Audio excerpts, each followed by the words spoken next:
नमस्कार दोस्तों, आपका स्वागत है हमारे चैनल टीचिंग एग्जाम ओवरलोड पे। आज का सेशन ईवीएस एनसीईआरटी क्लास 4 के चैप्टर 17, 18, 19, 20 को कवर करूंगा मैं। अगर आप एनसीईआरटी ईवीएस क्लास 3 के सारे चैप्टर को देखना चाहते हैं तो उसकी लिंक मैं डिस्क्रिप्शन में दूंगा, आप लोग जाकर वहाँ से देख सकते हैं।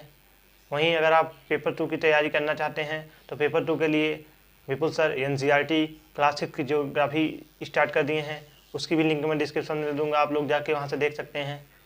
तो आज का सेशन स्टार्ट करने के पहले हमारे चैनल को लाइक एवं सब्सक्राइब कीजिए। चलिए आज का सेशन स्टार्ट करते हैं। तो आज का पहला लेसन 17 है नंदिता मुंबई में। तो यहाँ से जो मेन टॉपिक यहाँ से प्रश्न बनते हैं उसको मैंने हाईलाइट किया हुआ है, वही हमें पढ़ना है। चलिए देखते हैं। तो सबसे पहले अध्यापक के लिए माँ के भाई को मामा कहते हैं। बच्चों से पूछिए कि अपनी माँ को भाई को क्या कहते हैं। चलिए, अध्यापक माँ के भाई को पत्नी को मामी कहते हैं। बच्चों से पूछिए कि अपने इलाके में उन्हें क्या कहते हैं। हमें ऐसे बच्चों से प्रश्न करना चाहिए। चलिए आगे देखते हैं। अध्यापक के लिए पाठ में मामा की बस्ती में ऊंची बिल्डिंग के बीच में अंतर की बात की गई है।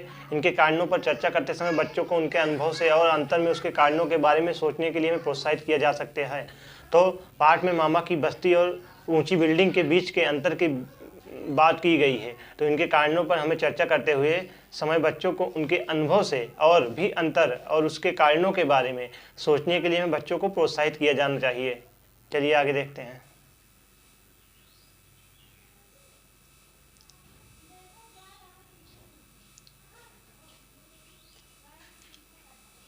नंदिका के मामा के परिवार की तरह ही कई लोगों के सामने घर छोड़ने पड़ते हैं। कक्षा में इनके कारणों पर चर्चा करवाई जा सकती है। इस बदलाव में उन परिवारों पर पड़ने वाले प्रभाव पर भी चर्चा हो सकती है। तो नंदिता के मामा के परिवार की तरह कई लोगों को अपने घर छोड़ने पड़ते हैं। कक्षा में इसके कारणों पर चर्चा करवाई जा सकती है। इस बदलाव से उन परिवारों पर पड़ने वाले प्रभाव पर भी हमें बच्चों से चर्चा करनी चाहिए। चलिए आगे देखते हैं। अगला लेसन है पानी कहीं ज़्यादा कहीं कम। चलिए, तो जो मेन पॉइंट है हम उसे देखते हैं।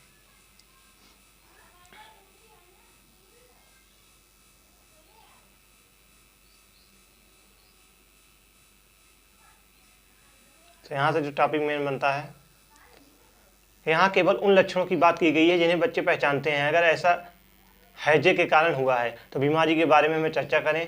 आसपास कौन सी बीमारी है, जरूरी नहीं है इसमें सभी बच्चे इन बीमारियों को नाम जानते हों। तो हमें यहाँ केवल उन लक्षणों की बात की गई जिन्हें बच्चे पहचानते हैं। अगर ऐसा हैजे के कारण हुआ है तो बीमारी के बारे में हमें चर्चा करनी चाहिए। आसपास कौन सी बीमारियाँ हैं, जरूरी नहीं कि सभी बच्चे इन बीमारियों के नाम जानते हों। चलिए आगे बढ़ते हैं। बच्चों ने उठाया पहला कदम। तो यहाँ से सीटेट में थ्योरी से प्रश्न पूछे जाते हैं। कर्नाटक में पूछा जाता है होलगुंडी गांव कहाँ है। तो कर्नाटक के होलगुंडी गांव के लोगों को पानी की कमी की आदत पड़ गई। बारिश के दिनों में कुओं में पानी रहता था। पिछले 3 सालों की बारिश की कमी यहाँ सूखा पड़ गया। पानी था ही नहीं, न खेती के लिए, न पीने के लिए, न ही जानवरों के लिए। हार मानकर लोग मजदूरी करने शहर जाने लगे। बच्चों को भी स्कूल छोड़कर बड़ों के साथ जाना पड़ा। गाँव की पंचायत परेशान थी। सब लोगों ने इसके बारे में बात की। इस गांव की पंचायत की एक बहुत खास बात थी, इस पंचायत में बड़ों के साथ बच्चे भी थे। बच्चों की इस पंचायत को भीमा संघ कहते हैं। तो पूछा जाता है भीमा संघ किसे कहते हैं। बच्चों की इस पंचायत को हम भीमा संघ कहते हैं। ठीक, चलिए आगे देखते हैं। बच्चों ने बड़ों से पूछा, क्या हमारे यहाँ हमेशा से ही पानी की दिक्कत रही है। कुछ बड़े लोगों ने उन्हें बताया कि पहले ऐसा नहीं था। पहाड़ी के ऊपर टंकी थी जिसमें बारिश का पानी भरा रहता था। उसमें मछलियाँ भी होती थी और आसपास बहुत हरा भरा रहता था। तब तो गांव के बाकी कुओं और तालाबों में भी पानी रहता था। तो यहाँ से जो प्रश्न बनता है, पहला प्रश्न बनता है कर्नाटक के होलगुंडी गांव कहाँ है। तो इसका हो जाता है कर्नाटक में होलगुंडी गांव है। तो यहाँ किसकी कमी थी, पानी की कमी थी। बारिश के दिनों में कुआं पानी में रहता था। पिछले 3 सालों से बारिश की कमी से यहाँ सूखा पड़ गया था। तो यहाँ गांव की पंचायत परेशान थी। कुछ लोग सबके बारे में बात की। इस गांव के पंचायत में एक बहुत खास बात है, इस पंचायत में बड़ों के साथ बच्चे भी रहते थे। बच्चों के इस पंचायत को भीमा संघ कहते हैं। तो यहाँ से प्रश्न पूछा जाता है भीमा संघ किसे कहते हैं। बच्चों की पंचायत को हम भीमा संघ कहते हैं। ये कहाँ पे है, कर्नाटक के होलगुंडी गाँव में है। चलिए आगे देखते हैं। भीमा संघ ने सोचा कि पहले उस टंकी को देखेंगे। देखा तो पता चला कि टंकी कीचड़ पत्थरों से भरी थी। उसमें पानी कहाँ से भरता, उसके दीवारों में दरारें थी। फिर पानी कैसे टिकता, आसपास न कोई पौधा था न घास। फिर कैसे होती हरियाली। बच्चों ने गांव के बड़ों से टंकी को साफ करने के लिए उसके आसपास की जगह को फिर से हरा भरा बनाने की बात की। पानी की समस्या का हल न केवल उसी साल बल्कि हमेशा के लिए ही ढूंढना था, नई योजना बनाने। तो यहाँ से बच्चों को भारत के नक्शे में कर्नाटक ढूंढने के लिए हमें कहना चाहिए बच्चों से। तो बच्चों को भारत के नक्शे में कर्नाटक ढूंढने के लिए कहना चाहिए। चलिए आगे देखते हैं। यह समझना भी जरूरी है कि पानी पहले से कम क्यों हो गया, सब कुछ पहले जैसा क्यों नहीं रहा। इन बातों को ठीक से समझने के लिए पंचायत ने शहर के कुछ लोगों की मदद भी ली। वे लोग पानी के रखरखाव के बारे में जानते थे। सबने मिलकर योजना बनाई और एक साथ काम किया। टंकी एक पहाड़ी पर थी। टंकी को ठहरने के बजाय पानी नीचे बह जाता था, पानी के साथ मिट्टी भी बह जाती थी। उन्होंने सबसे पहले टंकी को साफ किया, फिर उसकी दीवारों की दरारों को भरकर उसे मजबूत बनाया। आसपास नए छायादार पेड़ लगाए और पुराने पेड़ों को पानी दिया, घास भी लगाई। बच्चों ने ढलान पर जगह जगह बांध बनाए और फिर किया उन सब ने बारिश का इंतजार। बारिश आई और टंकी पहले की तरह ही पानी से भर गई। उन्होंने उसमें कुछ मछलियां भी छोड़ी। बच्चे वहां की रखवाली करने लगे ताकि कोई मछली न चुरा सके और पेड़ पौधे न तोड़े। उस मेहनत का फल मिला। 2-3 सालों में टंकी फिर पानी से लबालब हो गई। उसमें पूरे साल पानी रहने लगा। आसपास का इलाका और घास और पेड़ पौधे हरा भरा हो गए। धीरे धीरे गांव के बाकी कुओं और तालाबों में पानी भरने लगा। भीमा संघ ने की इस कामयाब कोशिश ने अब गर्मियों में भी किसी गाँव को नहीं छोड़ना पड़ता था। तो यह सब दिखाया तुम्हारी उम्र के बच्चों ने। भीमा संघ ने, वह बच्चे तो अब बड़े हो गए हैं, पर भीमा संघ आज नए नए बच्चों से जुड़ते हैं और काम करते हैं। तो अध्यापक के लिए हमें बच्चों से इस तरह के अनुभव सुने और ऐसे अनुभवों को इकट्ठा करने को हमें बच्चों को कहना चाहिए। तो बच्चों से इस तरह के अनुभव सुने और उनसे अनुभव को इकट्ठा करने को कहें। ठीक, चलिए आगे देखते हैं। अगला लेसन है जड़ों का जाल। तो यहाँ से जो मेन टाइम बनता है, सबसे पहला पॉइंट ये बनता है कि हमें घास को कैसे उखाड़ना चाहिए। तो खुरपी की सहायता से हम घास को उखाड़ते हैं। घास का पौधा इतना बड़ा जमीन के ऊपर था, उससे ज़्यादा कहीं जमीन के नीचे फैला हुआ होता है। ठीक, चलिए आगे देखते हैं। पौधे जड़ों द्वारा पानी कैसे लेते हैं, यह सब उस उम्र के बच्चों के लिए समझना कठिन है। फिर भी यह आवश्यक है कि उन्हें इस बारे में सोचने के लिए हमें अवसर दिए जाएं। बच्चों को चिंतन अलग अलग स्तर का होता है, तो यह जरूरी नहीं उनके विचार भी सुने। तो पौधे जड़ों द्वारा पानी कैसे लिया जाता है, इस पर हमें बच्चों को समझना बहुत ही कठिन होता है। फिर भी यह आवश्यक है कि उन्हें इस बारे में सोचने के अवसर हमें देना चाहिए। बच्चों को चिंतन अलग अलग स्तर का होता है, या जरूरी नहीं कि उनके विचार भी हम सुने। ठीक, चलिए आगे देखते हैं। पेड़ काटने के लिए कानून है। सड़क पर बिजली के खंभे के पास एक इतना लंबा घना पेड़ था कि बल्ब की रोशनी भी नहीं आ रही थी, इसलिए लोगों ने उसको छटाई की जरूरत हुई। ऐसा करने के लिए भी लोगों को इलाके में सरकारी दफ्तर में लिखित मंजूरी लेनी पड़ी। तो यहाँ से यह तात्पर्य निकलता है कि पेड़ और हमें नहीं काटना चाहिए। पेड़ काटने के लिए भी कानून बनाया गया है। बिना हम कानून की कार्यवाही के हम कोई भी पेड़ नहीं काट सकते हैं। ऐसा हमें बच्चों को जानकारी देना चाहिए और पेड़ के प्रति बच्चों को संवेदनशील बनाना चाहिए, ताकि बच्चे पेड़ के नीचे खेल सकें, पेड़ की छाया में बैठ सकें। चलिए आगे बात करते हैं। क्या तुम जानते हो, ऑस्ट्रेलिया में एक पेड़ पाया जाता है जिसका नाम है रेगिस्तान ओक।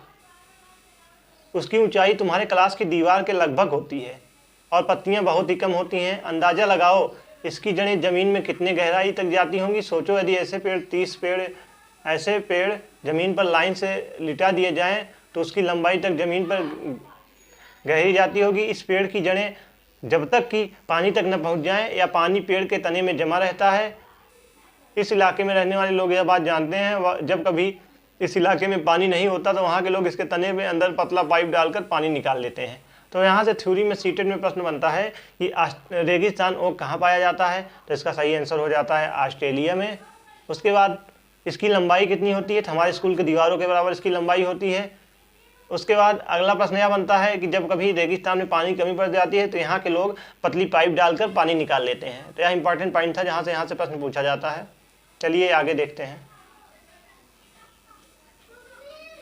आगे बच्चों को स्कूल अथवा अपने इलाके में विश्व पर्यावरण दिवस पर पौधे लगाने के लिए प्रेरित करना चाहिए। पौधे लगाने के बाद उसकी देखभाल भी करने को हमें बच्चों को कहना चाहिए। तो बच्चों को स्कूल अथवा अपने इलाके में विश्व पर्यावरण दिवस पर पौधे लगाने के लिए प्रेरित करना चाहिए और पौधों के लगाने के बाद उसकी देखभाल भी करने के लिए हमें बच्चों को कहना चाहिए।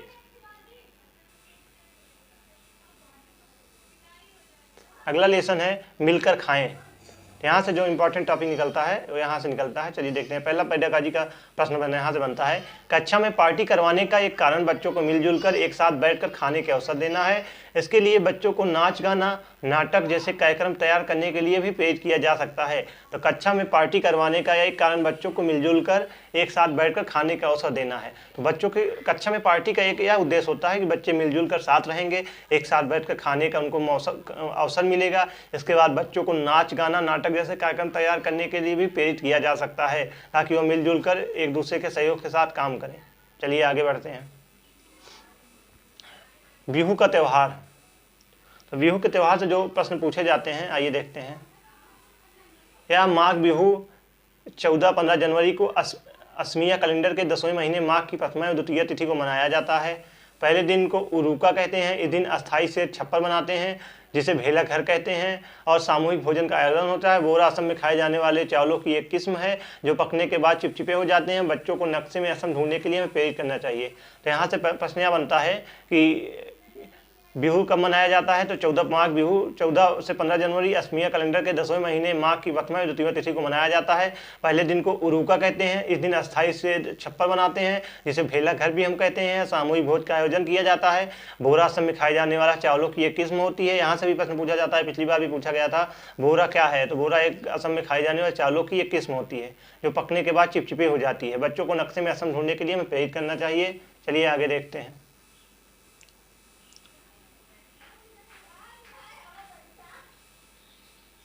चलिए आगे देखते हैं। भेला घर बनकर तैयार हो गया है। अब ये सहेलियां भांगी तैयार होने के बाद थोड़ी देर में गांव के सब लोग भी आ गए हैं। ज़्यादातर औरतों ने पाट और मूंगा की मेखला चादर पहनी है। तो यहाँ के लोग यहाँ से भी प्रश्न पूछा जाता है, पाट और मूंगला मेखला चादर कहाँ की है। तो बिहू असम की है। ठीक, जैसे कि पहले बताया ही गया था। चलिए आगे देखते हैं। Midday meal. दोपहर का 1 बजने वाला है। पेट में चूहे दौड़ रहे हैं। बच्चों को ध्यान पढ़ाई पर कम और बाहर बरामदे में आने वाली खाने की खुशबू पर ज़्यादा है। टन टन टन टन टन आखिरी घंटी बज गई। सभी बच्चे बाहर की ओर भागे, कुछ खाने के बर्तनों की तरफ तो कुछ हाथ धोने। मास्टर ने सभी को आंगन के कोने में लगे पानी के हैंडपंप की तरफ भेजा। आनंदो देखो तो सब ठीक से तो हाथ धो रहे हैं ना। उन्हें कहा हाथ धोकर। हम सभी ने कतार में खड़े होकर खाना दिया। कुछ ने अपने डिब्बे में तो कुछ ने थाली में। इसके बाद सब एक बड़ा गोला बनाकर बैठ गए। खाने से पहले सबने मिलाकर गाया, साथ हम खेलें, साथ हम खाएं, साथ करेंगे अच्छे काम और रहें हम हरदम साथ। ठीक, तो यहाँ से जो मेन टॉपिक बनता है यहाँ से बच्चा है। हमारे देश के बहुत से बच्चों को भरपेट खाना नहीं मिलता था। इसमें कई बच्चों तो स्कूल बिना कुछ खाए जाते थे। खाली पेट होने के कारण पढ़ाई में ठीक से ध्यान नहीं लग कर पाते थे। कुछ साल पहले हमारे देश की सबसे बड़ी अदालत ने एक बहुत बड़ा फैसला सुनाया। प्रारंभिक शिक्षा कक्षा 1 से 8 के स्कूलों में सभी बच्चों को पका हुआ गर्म खाना मिलना ही चाहिए। यह सभी बच्चों का अधिकार है। तो मिड डे मील लगाने का यही कारण था कि कहो बहुत से बच्चे भूखे रहते थे, उन्हें खाना नहीं मिलता था। इसमें से तो कई बच्चे तो स्कूल बिना कुछ खाए ही जाते थे। खाली पेट होने के कारण पढ़ाई में ठीक से उनका ध्यान भी नहीं लगता था। कुछ साल पहले हमारे देश की सबसे बड़ी अदालत ने बहुत बड़ा फैसला सुनाया। प्रारंभिक कक्षा 1 से 8 तक के सभी स्कूलों में बच्चों को पका हुआ गर्म खाना मिलना चाहिए। या सभी बच्चों का अधिकार है। चलिए आगे बढ़ते हैं। तो आज का सेशन यहीं पर समाप्त होता है। आज के सेशन के अंतर्गत मैंने NCERT क्लास 4 के चैप्टर 17, 18, 19, 20 को कवर किया। अगर आप सीटेट की प्रॉपर तरीके से टॉपिक वाइज तैयारी करना चाहते हैं तो हमारे चैनल के साथ जुड़ जाइए। हमारे चैनल पर NCERT का संपूर्ण निचोड़ कराया जा रहा है। मैं खुद EVS NCERT क्लास 4 तो 5th का करवा रहा हूँ। वहीं विपुल सर SST जियोग्राफी और हिस्ट्री NCERT का संपूर्ण निचोड़ करवाएंगे 6, 7, 8 का। तो वो वाली भी वीडियो भी चल रही है। आप लोग देखना चाहते हैं, सबकी लिंक मैं डिस्क्रिप्शन में दे दूंगा। इसके अलावा आप लोग हमारे चैनल के साथ जुड़े रहिए। हमारे चैनल को लाइक एवं सब्सक्राइब कीजिए। धन्यवाद।